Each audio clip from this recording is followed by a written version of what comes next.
Hey guys, today we're going to recap the parable of the faithful and wise servant, also known as the wise and foolish servant. We're going to look at it from Matthew 24:42 through 51. Let's do it. Therefore, keep watch, because you do not know on what day your Lord will come. But understand this, if the owner of the house had known at what time of night the thief was coming, he would have kept watch and would not have let his house be broken into.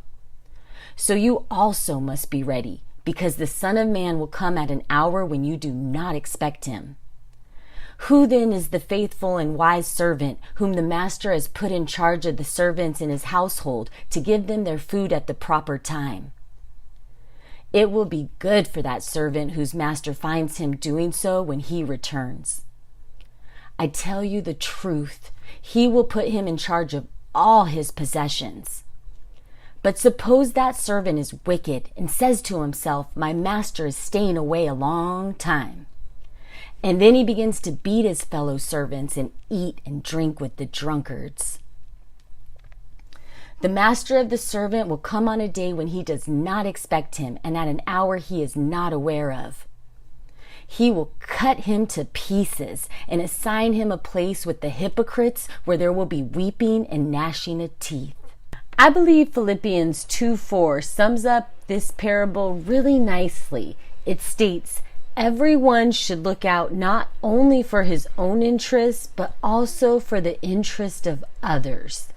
And then Jesus said, feed my sheep in John 21:17 when he's speaking to Peter. And he leads by example why he walks this earth. And when I think of how can I serve with a heart like Jesus, I think of the examples he left us. Mark 10:45 and Matthew 20:28 state, just as the Son of Man did not come to be served, but to serve and to give his life as a ransom for many.